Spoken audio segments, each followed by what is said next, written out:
নমস্কাৰ এই মুহূৰ্তত লৈ আহিছো এটা গুৰুত্বপূৰ্ণ বাতৰি এবাৰ ভূমাফিয়াৰ ৰূপত এগৰাকী বিজেপি নেতাৰ বিৰুদ্ধে উঠিছে ভয়ংকৰ অভিযোগ কাছাৰত এই ঘটনা সংঘটিত হৈছে আৰু ভূমাফিয়াৰ ৰূপত এবাৰ এগৰাকী বিজেপি নেতাৰ বিৰুদ্ধে পৰিয়ালৰ লোকে অভিযোগ উত্থাপন কৰিছে ভূমি দখলৰ অভিযোগ উত্থাপন হৈছে ভূমি বেদখলৰ যেটো গুৰুতৰ অভিযোগ উত্থাপন কৰা হৈছে বিজেপি নেতাগৰাকীৰ বিৰুদ্ধে সবিশেষ তথ্য লৈ আহিছো এই মুহূৰ্তত কাছাৰত এবাৰ ভূমাফিয়াৰ ৰূপত এগৰাকী বিজেপি নেতা এবাৰ কাছাৰত ভূমাফিয়াৰ ৰূপত বিজেপি নেতা অনুপ কুমাৰ পালৰ বিৰুদ্ধে ভূমি বেদখলৰ অভিযোগ উত্থাপন হৈছে আৰু কালাইনৰ লক্ষীপুৰ পঞ্চায়তৰ প্ৰাক্তন সভাপতি অনুপ কুমাৰ পালৰ বিৰুদ্ধে এই অভিযোগ উত্থাপন হৈছে দুই ভাতৃৰ ভূমি বিবাদ নিষ্পত্তিৰ দায়িত্ব লৈ নিজে দখল কৰিলে ভূমি বিজেপি নেতা অনুপ কুমাৰ পালৰ বিৰুদ্ধে থানাত গোচৰ ভুক্তভোগী আমি জনাইছো এই মুহূৰ্তৰ এটা ডাঙৰ খবৰ কাছাৰত সংঘটিত হৈছে পুনৰ ভূমাফিয়াৰ যেটো দবদপনিৰ খবৰ এতিয়া লাভ কৰা হৈছে কিন্তু এবাৰ এই ভূমাফিয়াত জড়িত এগৰাকী বিজেপি নেতা আৰু শাসকীয় দলৰ নেতা ভূমাফিয়াৰ ভূমিকাত আৰু এবাৰ কাটিগড়াক যেটো বলপূৰ্বকভাৱে মাটি দখল কৰিছে এগৰাকী বিজেপি নেতাই শাসকীয় দলৰ নেতা নিজে ভূমি মাফিয়াৰ ভূমিকা পালন কৰিছে মুঠতে ৰক্ষকে এতিয়া ভক্ষণকাৰী আৰু বিজেপিৰ সভাপতি হিচাপে নিৰ্বাচিত বিজেপি দলৰ প্ৰাক্তন সভাপতিগৰাকীয়ে গুণ্ডা চক্ৰৰ সৈতে এটা পৰিয়ালৰ মাটি বলপূৰ্বকভাৱে জব্দ কৰিছে অৱশেষত অভিযুক্ত যেটো বিজেপি সভাপতিৰ বিৰুদ্ধে কালাইন থানাত গোচৰ ৰুজু কৰা হৈছে আৰু কাছাৰ জিলাৰ কাটিগড়া লক্ষীপুৰ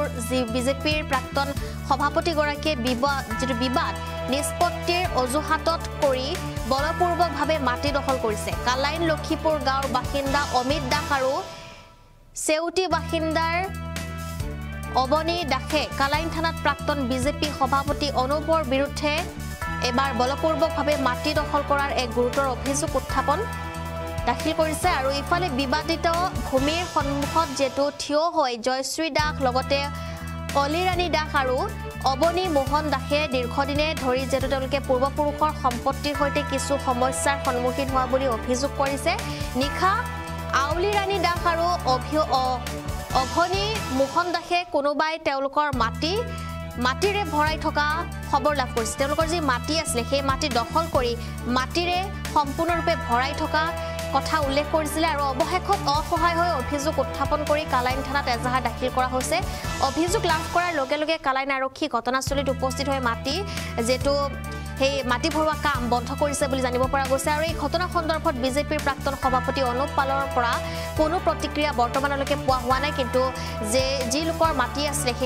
আছিলে সেই তেওঁলোকে অভিযোগ উত্থাপন কৰিছে আৰু তেওঁলোকে মন্তব্য প্ৰকাশ কৰিছে তেওঁলোকৰ বিভিন্ন ধৰণৰ অভিযোগ আৰু সেই মন্তব্য এই মুহূৰ্তত শুনাবলৈ চেষ্টা কৰিম আমার নাম অবনী মোহন দাস আমার বাবার নাম স্বর্গীয় অশ্বিনী কুমার দাস আমার বড় ভাই মারা যাওয়ার পরে আমরা এখানে এই যে পিছনের প্লটটা যেটা প্রায় 11.5 বিঘা এটা নিয়ে এখানের কিছু মানুষের প্ররোচনায় আমরা প্রচন্ড ভোগান্তি করতেছি এখানেও একজন এখানের জিপি প্রেসিডেন্ট মানে এখন এক্স হয়ে গেছেন অনুপ কুমার পাল তাই 2 বিঘার জায়গা তাই এই সমাধানের নামে তাই কিছু সমাধান করছেন হাফ সমাধান আর একবারে লোকাল মানে পরিবারের কোনো মানুষের না জানাইয়া তাই 2 বিঘা জায়গা কেমনে যে মালিক হয়ে গেলা আমরা গতকালকে রাত্রে আমরা জানলাম যে এইখানেও তাই মাটিও পালাই দিতে কেন যে মাটি পালাইয়া এখন এই জায়গাটা তাই কেমনে মালিক হইলা এটা আমরা পরিবার রেখেও আমরা জানি না আপনারা এই জিনিসটা জনগণের কাছে আমরা বিচার চাই আমরা এই বিচারটা লাগে আর এই অনুভব সম্বন্ধে আর একটা ব্যাপার হইল এর ঠিক পিছনে একটা শ্মশান আছে এই শ্মশানের জায়গাটা আমার শ্বশুর বাড়ির জায়গা এই জায়গাটাও তাই এই রকমের উপযুক্ত কোনো মূল্য না দিয়া মানে এখানে জোর জবরদস্তি করিয়া অল্প টাকা দিয়া এই জায়গাটা তারা শ্মশান হিসাবে ব্যবহার করে আর আমরা জায়গাটা এখন বিক্রি করতে সময় আমরা যখন স্বাধীনভাবে বিক্রি করতে চাই এই মূল্যটা তাই পাইতে দিচ্ছে না, তাই তাই বিক্রি করলে ঠিক আছে। তা তার একটা দাবি হইল লোকাল মানুষ এই জায়গাটা পাইতো। লোকাল মানুষের জায়গা হইলে গিয়া দেখা যায় 50% দামও পাওয়া যায় না। এখন আমরা যে এখানেও তপসী সম্প্রদায়ের মানুষ, এই ফ্যামিলিটা আমরা বাড়িগুলা এক একটা ফ্যামিলি এক একটা জায়গায় বিচ্ছিন্ন অবস্থায় আছি, আমরা জায়গাটা না বিক্রি করতাম পারি আর না উপযুক্ত মূল্য পাই আর। তাই আমরা জনগণের কাছে এই বিচারটা আমরা আশা করি যে সবে এই ব্যাপারে সুবিচার পাইব। সরকারের কাছে আমরা দাবি জানাই আর এইটার একটা কোন ব্যাপার